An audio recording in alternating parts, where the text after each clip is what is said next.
नमस्कार, ये आकाशवाणी शिमला है। प्रादेशिक समाचार शशि चौहान से सुनिए।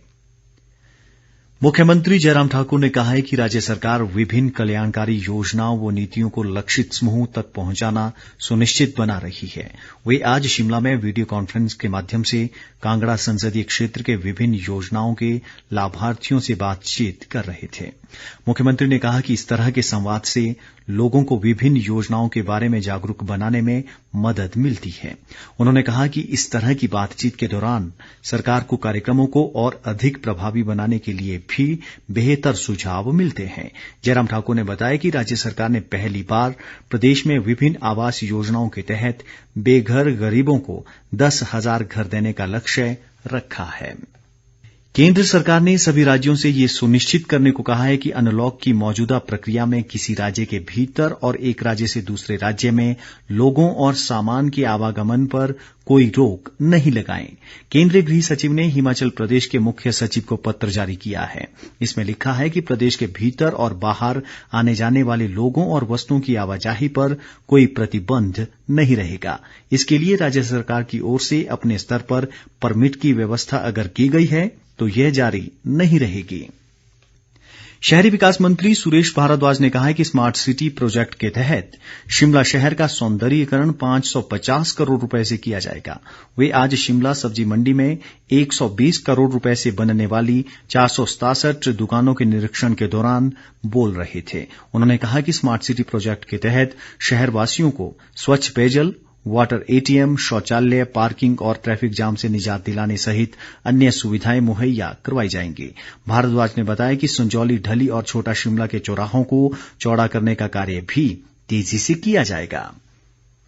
शिक्षा मंत्री गोविंद ठाकुर ने कहा है कि प्रदेश सरकार नई शिक्षा नीति को सबसे पहले लागू कर देश में नया कीर्तिमान स्थापित करेगी। शिमला में शिक्षा नीति को लेकर वेबिनार के माध्यम से शिक्षक संघों से बातचीत में उन्होंने कहा कि नई नीति के तहत बच्चों को पाठ्यक्रम से लेकर व्यावसायिक कोर्स तक सभी सुविधाएं प्रदान की जाएंगी। उन्होंने कहा कि इस शिक्षा नीति से विद्यार्थियों पर किसी भी तरह का मानसिक दबाव नहीं पड़ेगा। देश में कोविड से स्वस्थ होने की दर 74.9% तक पहुंच गई है। केंद्रीय स्वास्थ्य मंत्रालय के अनुसार बीते 24 घंटों में लगभग 58,000 लोग स्वस्थ हुए हैं। इस महामारी से मृत्यु दर भी लगातार कम हो रही है। वर्तमान में ये 1.86% पर आ गई है। इस बीच पिछले 24 घंटों के दौरान देश भर में 69,239 नए रोगी सामने आने के बाद संक्रमित लोगों की कुल संख्या 30 लाख को पार कर गई है।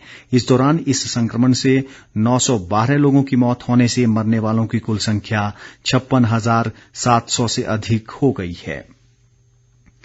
आरोग्य सेतु ऐप ने व्यापार और अर्थव्यवस्था में सुरक्षित कामकाज शुरू करने में मदद के लिए एक नया तकनीकी समाधान शुरू किया है। नई open application programming interface API सेवा से संगठन अपने कर्मचारियों की आरोग्य सेतु ऐप से स्वास्थ्य की जानकारी ले सकेंगे और घर से काम करने के विभिन्न तरीकों को जान सकेंगे। आरोग्य सेतु की ओपन API सेवा से कोविड-19 संक्रमण के जोखिम से बचा जा सकेगा और व्यवसायों व अर्थव्यवस्था को पटरी पर लाने में भी मदद मिलेगी। पशुपालन मंत्री वीरेंद्र कंवर ने कहा है कि राज्य सरकार चामूर्थी घोड़ों के संरक्षण के लिए किए गए प्रयासों में सफल रही है। चामूर्थी नस्ल के घोड़े प्रदेश के ऊपरी पहाड़ी क्षेत्रों, मुख्य रूप से स्पीति घाटी में सिंधु घाटी सभ्यता के समय से पाए जाते हैं। ये नस्ल भारतीय घोड़ों की 6 प्रमुख नस्लों में से एक है, जो ताकत और अधिक ऊंचाई में बर्फ के बीच अपने पांव जमाने की क्षमता के लिए प्रसिद्ध हैं। इन घोड़ों का उपयोग तिब्बत, लद्दाख और स्पीति के लोगों के द्वारा युद्ध व सामान ढोने के लिए किया जाता रहा है।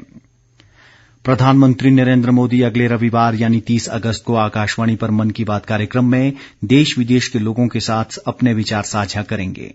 मासिक रेडियो कार्यक्रम की यह 68वीं कड़ी होगी। उन्होंने लोगों को इस कार्यक्रम में अपने विचार साझा करने के लिए आमंत्रित किया है। लोग 1800-117800 पर अपने विचार रिकॉर्ड करा सकते हैं और नमो ऐप, ओपन फोरम या माई गोव पर भी अपने विचार लिख सकते हैं। इसके साथ ही लोग 1922 पर मिस्ड कॉल दे सकते हैं तथा SMS पर प्राप्त लिंक के जरिए भी सीधे अपने सुझाव दे सकते हैं। सांसद रामस्वरूप शर्मा ने मंडी जिले में जोगिन्द्रनगर क्षेत्र की बहियूं और नौली पंचायतों में करीब 4.5 करोड़ रुपए के विकास कार्यों का लोकार्पण किया। उन्होंने कहा कि केंद्र व प्रदेश सरकार के प्रयासों से जोगिन्द्रनगर क्षेत्र में विकास कार्यों को एक नई गति प्रदान की गई है। इसी के साथ ये समाचार समाप्त हुए। नमस्कार।